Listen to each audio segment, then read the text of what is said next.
Bismillah ar-Rahman ar-Rahim. Alhamdulillah wa salatu wassalamu ala Rasulullah. We continue reading from the 40 principles of the religion, 40 fundamentals of the religion, Al-Arba fi Usul by Imam Al-Ghazali, rahimahullah. Wa nafa'ana bihim fi ad-darain. Ameen, ameen, ameen. He said, the reality of high status in respect of blame and praise. Perhaps you say, if it is the case that seeking high status is a consequence of reason, is from the peculiarities of the soul, the spirit, and corresponds to lordly matters, then why is it blameworthy?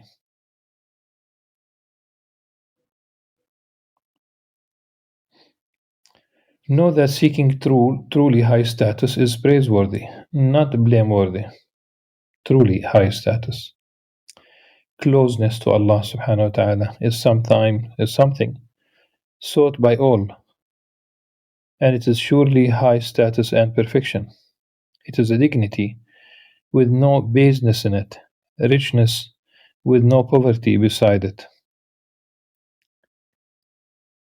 perpetuity with no end after it, and a pleasure that has no filth.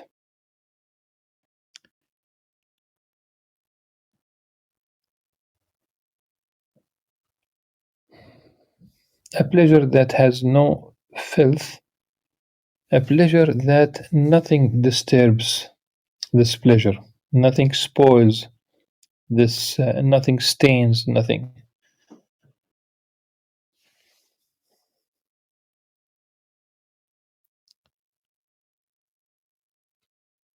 Seeking that is praiseworthy. The only blameworthy thing is seeking an imagined perfection rather than the real thing. Real perfection derives from knowledge, freedom, and power, which are for a person to not be controlled by another. The reality of power is inconceivable for the slave, for his power is only in wealth and status, which are imaginary perfections.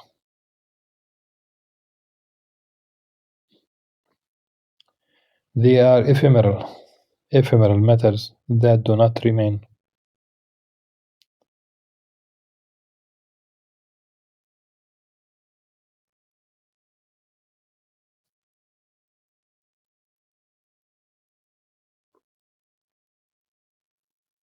And there is no good in what does not remain. Rather, it is said, this is a verse of poetry from Al-Mutanabbi.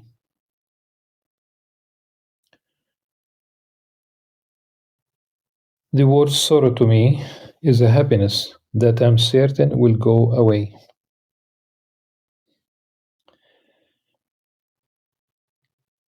أشد الغم عندي في سرور تيقن عنه صاحبه انتقاله.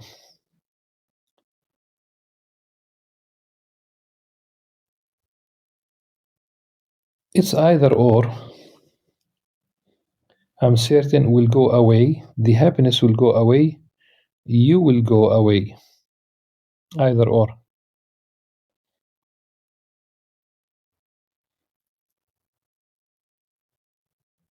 It's temporary. And in fact, everything is temporary in this world. Every single thing. The news is that this life is temporary.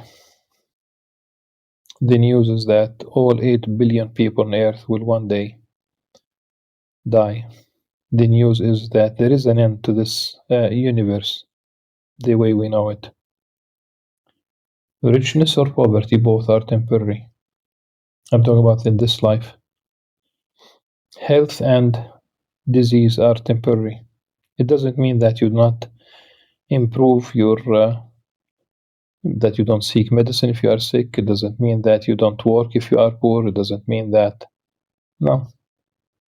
But if you attach that attribute that every single thing is temporary, it's going to be consumed. It's not going to be there. It's not going to stay. Ask an old person, what is it? What are the most important things? They might say health. They might say health, because being old is almost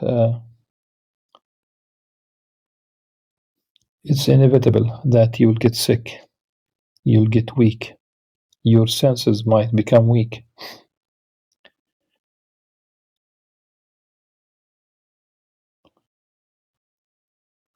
So even at the moment of happiness, you have ascertained that it's going to be taken away. You will be taken away from it. How could this not be the case when this ephemeral power, quickly severed by death and remaining for just a moment, is not pure from crime?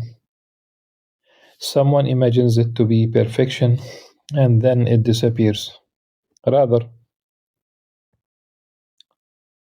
they are multiplied many times over without limit. This is real knowledge of Allah subhanahu wa ta'ala's essence, attributes, and actions. And that is the knowledge of all things in existence. For there is nothing in existence except Allah subhanahu wa ta'ala and His actions. Nothing real in existence. Imam Al-Ghazali does not say that we are not real, but there are different realities.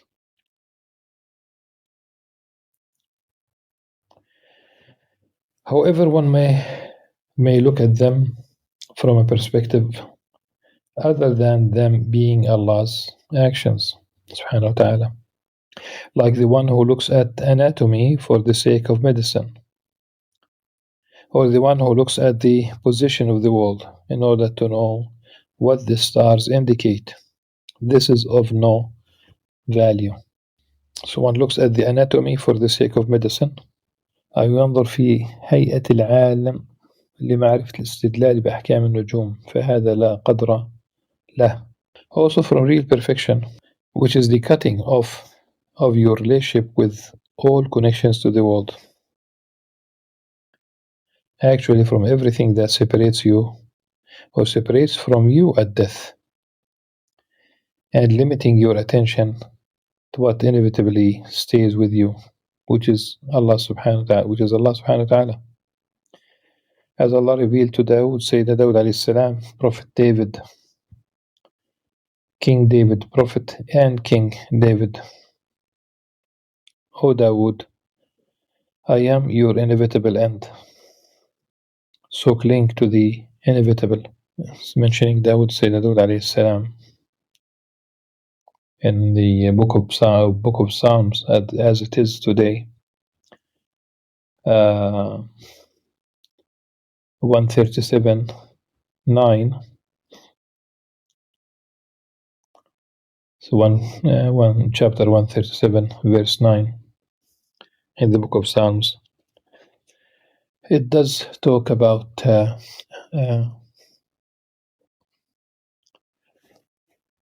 it talks about really killing the children of the enemy.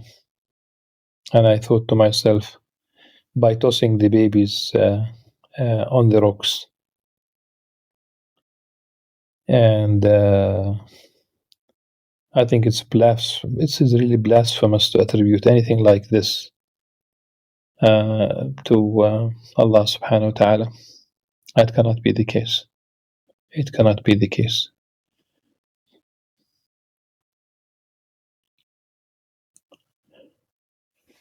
And it's not the only verse in the Old Testament that really includes babies. There are several verses that include the elderly, the women, the children, the animals.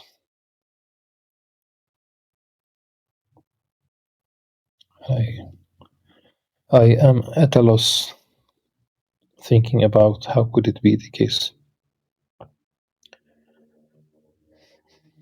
It cannot be a revelation. Absolutely not. Knowledge and freedom are among the righteous deeds that remain, and they are both real perfections. Wealth and children are the worldly life's adornment, and they are both imagined perfections. The upside down people, al-mankusun, are those who have reversed reality. They turn away from seeking real perfection and are preoccupied with seeking imaginary perfection. They are the ones who burn with the fire of sorrow at death, for they witness that they have lost both the world and the afterlife. As for the afterlife, they lost it because they never sought it and never attained the causes of happiness therein, whether knowledge or freedom. As for the world, they lost it because it called them and turned to their enemies, who are their inheritors,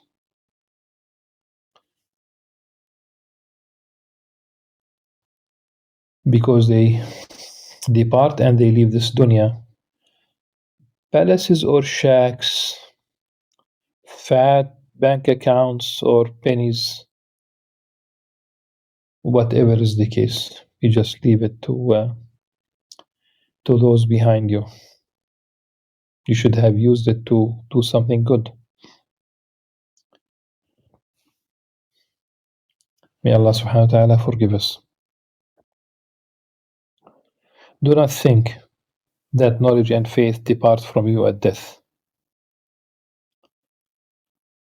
Death does not eradicate knowledge in the first place,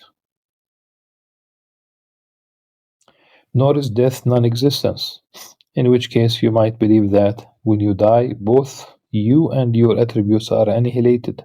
Rather, the meaning of death is the cutting off of the soul's relationship with the body until it is returned to it. When the body is stripped, it is in the same state of knowledge and ignorance that it was in before death. To understand this would take time, and behind it are secrets, the unveiling of which this book cannot accommodate.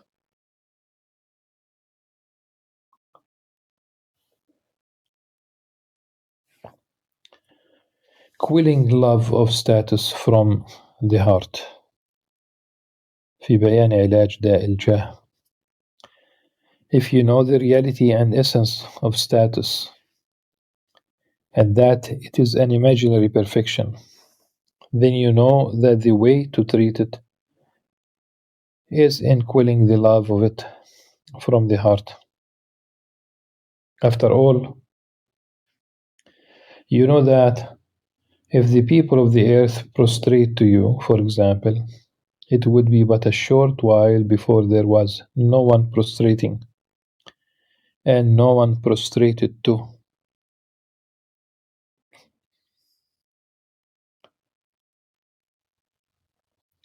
How could this not be the case when time gives of itself stingily?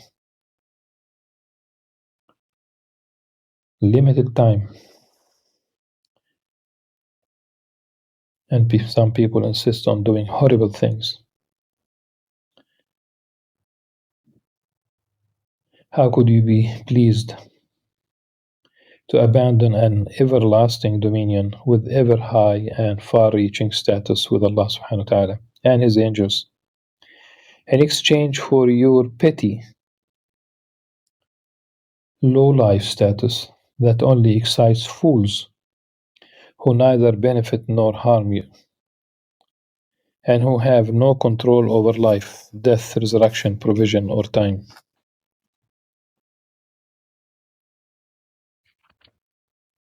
Of course, controlling hearts is like controlling full entities, which you have need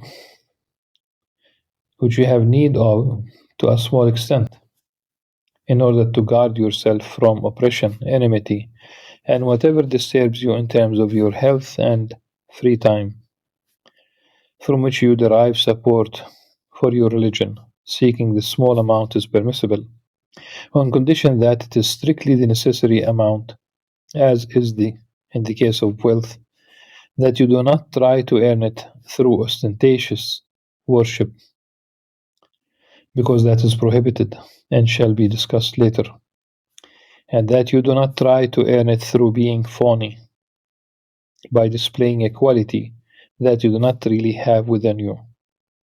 For there is no difference between controlling hearts with phoniness and controlling wealth. If you attain status through its proper way and limit yourself to an amount impervious to corruption, then well being will be easy for you. You will nevertheless be in grave peril, more dangerous than the peril of wealth. This is because a small amount of status goes to having more of it, for indeed it is more pleasurable than wealth. People do spend on their political election campaigns. They spend lots of money. Why? Because it's there's certain self gratification and status. You just pay the wealth, and ultimately, if you have plenty of wealth, like certain presidents in the West who are billionaires, why did they want to become presidents? For the public good, I doubt it.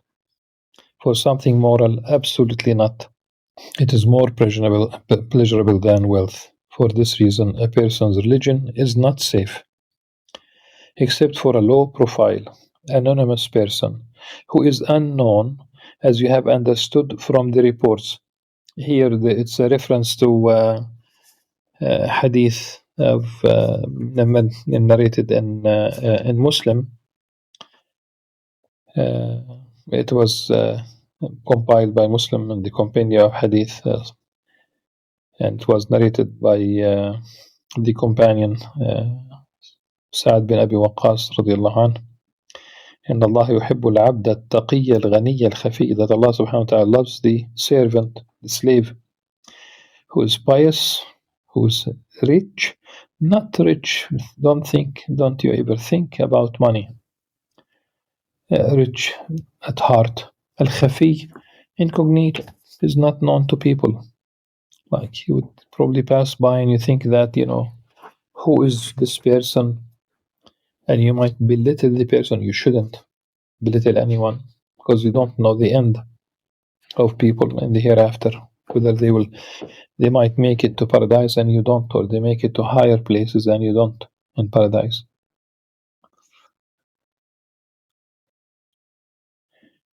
Treating the love of praise which motivates seeking status.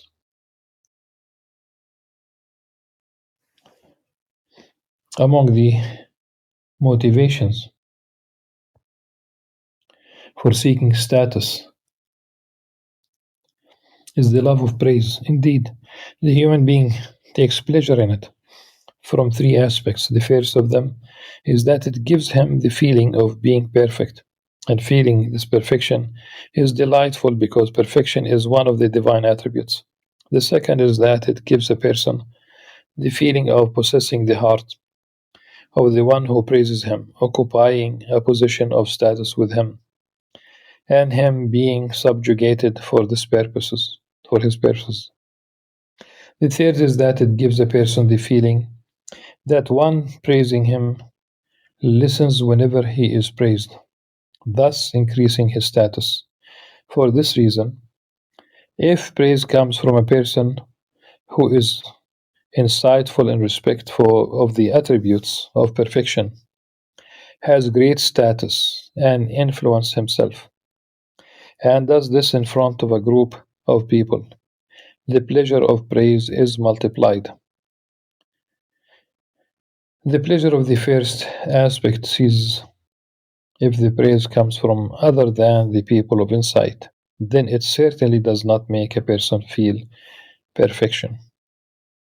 The second ceases if it comes from a low life who has no influence, for possessing hearts is not possible for him. The third ceases if a person is praised in seclusion, not in a group, unless he expects that he may be praised in a group as well. As for censure, it is certainly loathsome. Love of praise and loathing censure has destroyed most of the creation and led them to ostentation and various types of disobedience.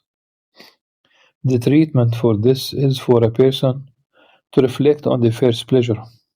If he is praised because of abundant wealth and status, then he should know that it is an imaginary perfection, and the cause of real perfection being lost. Hence, it is more appropriate that he be saddened because of it, rather than rejoicing because of it. If he is praised for an abundance of knowledge and piety, then his joy should be for the existence of these attributes and Allah subhanahu wa ta'ala's knowledge of them, not for someone else's mentioning of them. He should thank Allah subhanahu wa ta'ala for them and not thank other than him. This is if he is truly characterized by them. If he is not characterized as such, then his joy over praise is foolishness. It is like the joy of someone who is praised by another who says, "The fragrance from your bowels is wonderful." Yet the one who is praised knows the filth and horrible stench in his bowels. Well, if you turn to CNN website today, you'll find a title of news.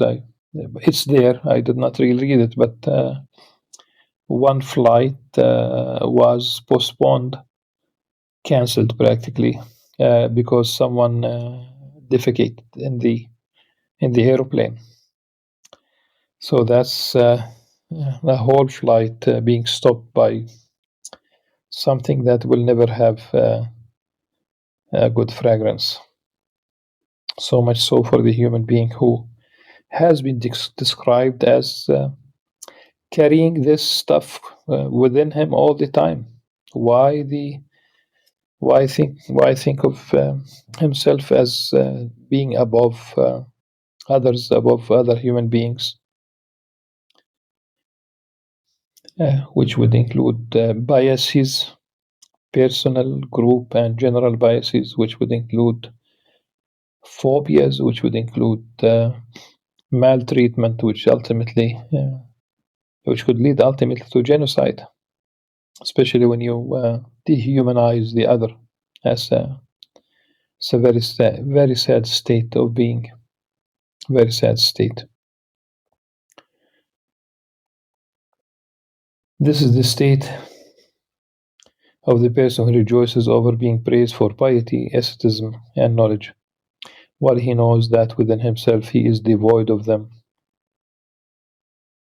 As for the second and third pleasure, which is the pleasure of status, with the one who praises and others, its treatment is what we have mentioned in regards to the love of status.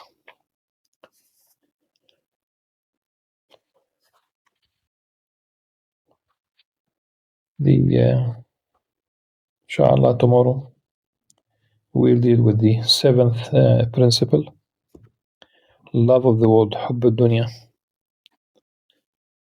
سبحانك اللهم وبحمدك نشهد أن لا إله إلا أنت نستغفرك ونتوب إليك. السلام عليكم ورحمة الله وبركاته.